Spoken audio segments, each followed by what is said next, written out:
നമസ്കാരം. ഞാൻ V B Unnithan. പുതിയ ഒരു വാസ്തു വിജ്ഞാനത്തിലേക്ക് കൂടി എല്ലാവർക്കും സ്വാഗതം. ഇന്ന് പറയുന്നത്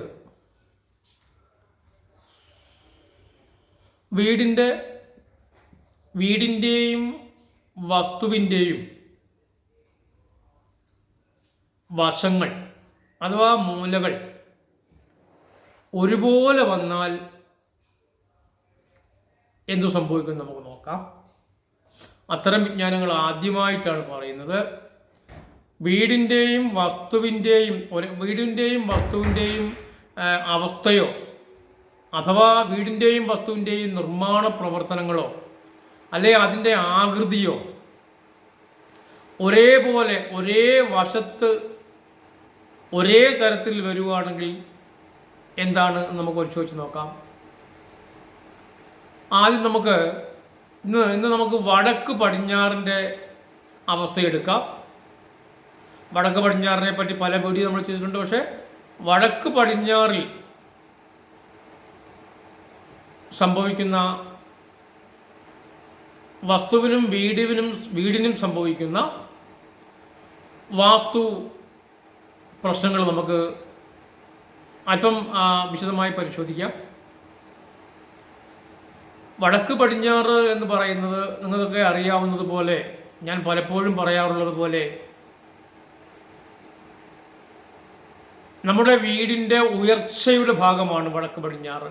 വായുമൂലയാണ് നമ്മുടെ വീടിൻ്റെ ഉയർച്ചയെ അത് സ്വാധീനിക്കുന്നത്. വടക്ക് പടിഞ്ഞാറ് ദിശ, വീടിൻ്റെ വടക്ക് പടിഞ്ഞാറ് ദിശ മാത്രമല്ല, ഓരോ വീടിൻ്റെയും വടക്ക് പടിഞ്ഞാറുള്ള വസ്തുവിൻ്റെ അവസ്ഥയും വീടിനെ ബാധിക്കാറുണ്ട്.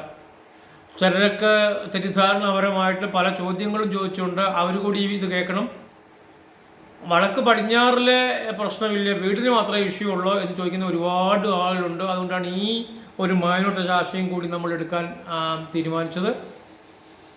അപ്പോൾ വീടിനും വസ്തുവിനും ഒരുപോലെ ഒരേ അവസ്ഥ സംജാതമാവുകയാണെങ്കിൽ ആണ് വളരെ വിപരീതമായ ഫലങ്ങളാണ് പലപ്പോഴും ഉണ്ടാകാറുള്ളത്.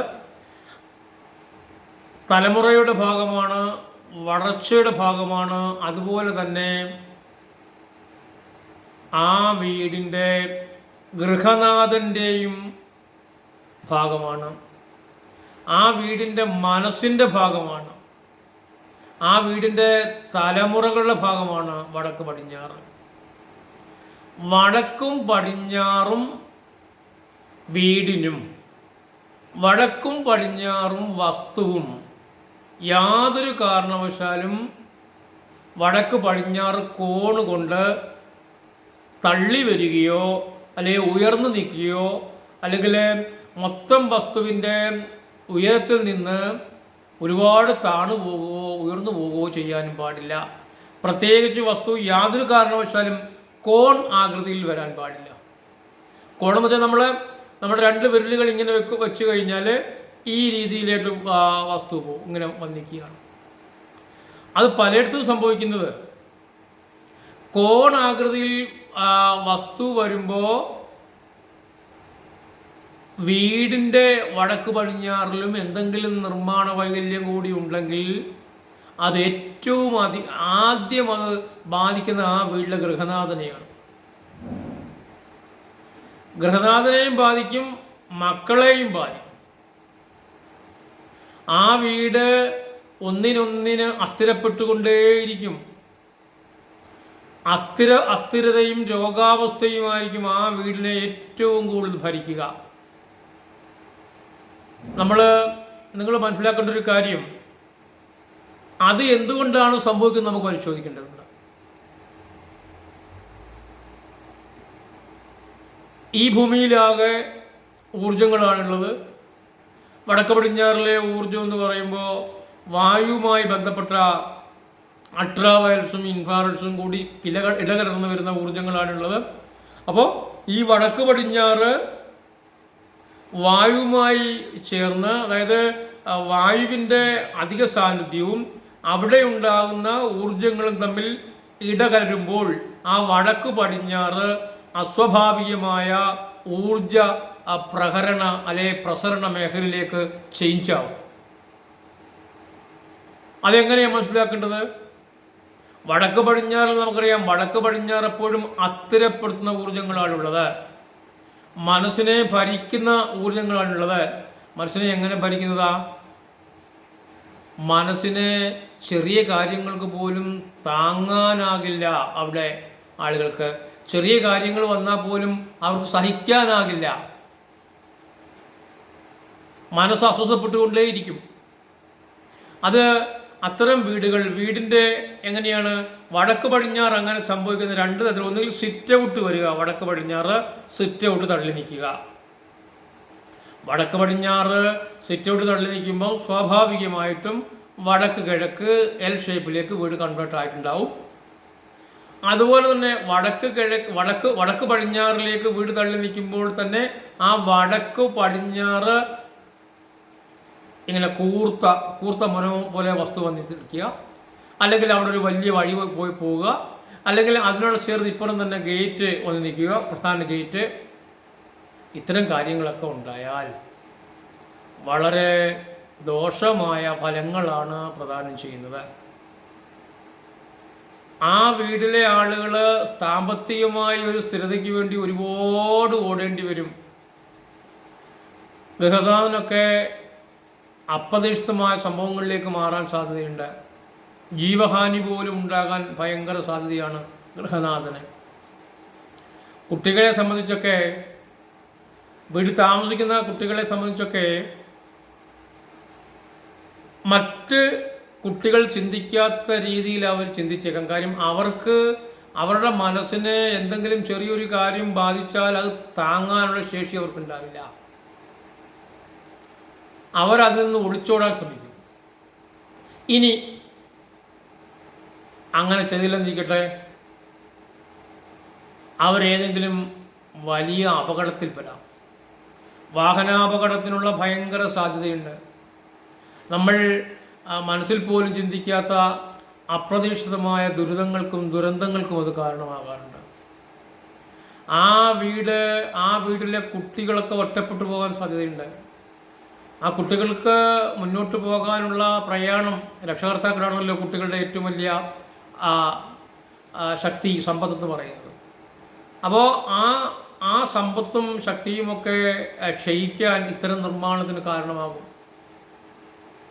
അത് നമ്മൾ തിരിച്ചറിയേണ്ടത് അത്തരം കാര്യങ്ങൾ നമ്മുടെ വീടുകളിൽ ഉണ്ടോ എന്ന് നിങ്ങൾ പരിശോധിക്കുകയാണ് വേണ്ടത്.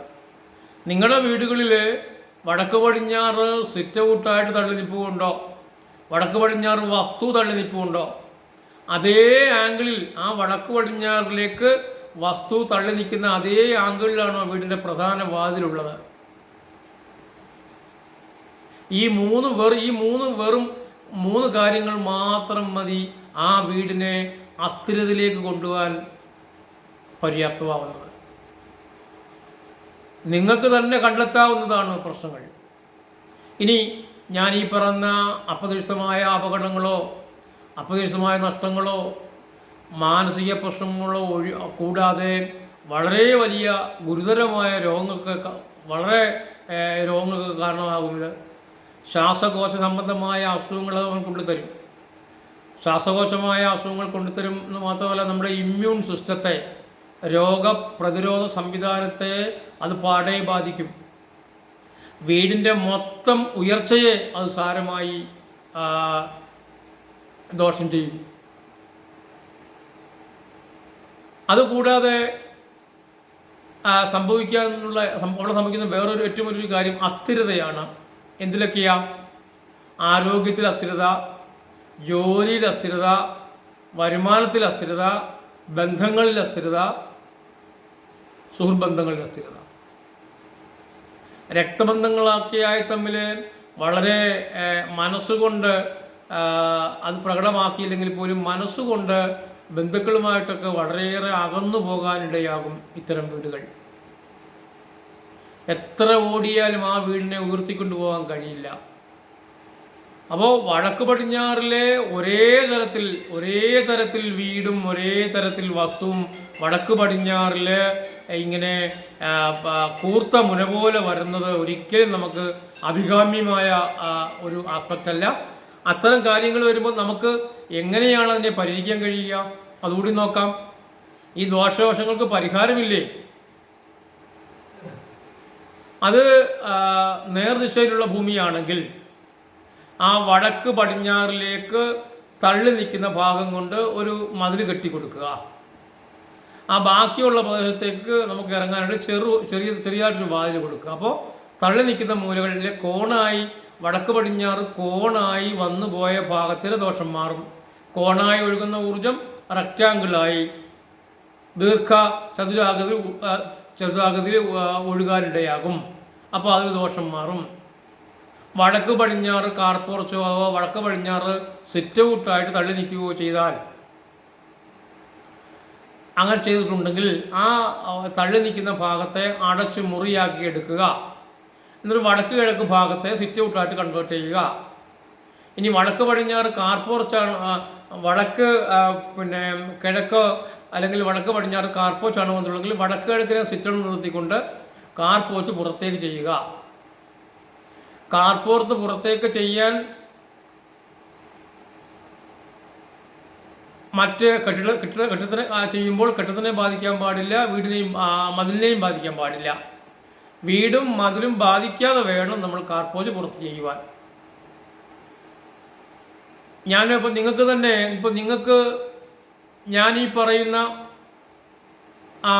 വാസ്തുവിജ്ഞാനം നിങ്ങൾക്ക് തന്നെ പരിശോധിച്ച് നോക്കാം. നിങ്ങളുടെ ബന്ധു വീടുകളിൽ, നിങ്ങളുടെ മക്കളുടെ വീടുകളിൽ, നിങ്ങളുടെ അയൽപക്കങ്ങളിൽ, നിങ്ങളുടെ സ്വന്തം വീടുകളിൽ, സഹോദരങ്ങളുടെയോ സഹോദരിമാരുടെയോ വീടുകളിൽ ഒക്കെ നിങ്ങൾക്ക് പരിശോധിക്കാം. അയൽ വീടുകളിൽ, സുഹൃത്തുക്കളുടെ വീടുകളിൽ. അപ്പോൾ നിങ്ങൾ ഈ കാര്യം പരിശോധിച്ചിട്ട് വേണം ഞാൻ ഈ പറയുന്ന കാര്യത്തെ വിശ്വസിക്കാൻ. നിങ്ങൾ അവിടുത്തെ അനുഭവങ്ങൾ കൂടി എടുക്കുക. ജീവിത അനുഭവത്തിനപ്പുറത്ത് നമ്മുടെ മുന്നിലേക്ക് വരാൻ വേറൊരു സത്യവുമില്ല. അത്തരം ഇതുപോലെ ഉള്ള സ്ഥലങ്ങളിലുള്ള ആളുകൾ വാഹനം ഓടിക്കുന്നത് വളരെ കരുതി വേണം. ഏത് ജോലി ചെയ്യുമ്പോഴും വളരെ കരുതി വേണം ചെയ്യാൻ. കുട്ടികളെയൊക്കെ തനിച്ചാക്കി വിടുന്ന ആ പ്രവണതയൊക്കെ ഒഴിവാക്കേണ്ടതാണ്. അത് കറക്റ്റ് ചെയ്ത് കഴിഞ്ഞാൽ പിന്നെ നമുക്ക് ആ ഇഷ്യൂസ് ഉണ്ടാവാൻ സാധ്യതയില്ല. അത് കറക്ഷൻ നമുക്ക് വേണം. കറക്ഷൻ ചെയ്യുമ്പോൾ മുമ്പുണ്ടായ പ്രശ്നങ്ങളൊന്നും ഉണ്ടാകാനും പാടില്ല. ഒരു കാര്യം കൂടി ശ്രദ്ധിക്കണം. ഇത്തരം വീടുകളിൽ മിക്കവാറും വടക്ക് പടിഞ്ഞാറിലേക്ക് പ്രധാന വാതിൽ വന്നിട്ടുണ്ടാകാം. വടക്ക് പടിഞ്ഞാറിലേക്ക് പ്രധാന വാതിൽ വന്നാൽ തന്നെ സിറ്റ് ഔട്ട് വന്നു കഴിയുമ്പോഴേ ചിലപ്പോൾ വടക്ക് പടിഞ്ഞാറ് തന്നെ പ്രധാന വാതിൽ കൂടി വന്നു ചേരാം. അത് ദോഷങ്ങളെ ഇരട്ടിയാക്കും. ഗൃഹദാന്മാരെയൊക്കെ തകർത്ത് കളയും. ഗൃഹദാന്മാരെയൊക്കെ ഇല്ലാതാക്കാൻ പവറുണ്ട് അതിന്. അങ്ങനെ വന്നിട്ടുണ്ടെങ്കിൽ വടക്ക് പടിഞ്ഞാറിൽ വന്നിട്ടുള്ള പ്രധാന വാതിൽ കൂടി മാറ്റി വയ്ക്കുക.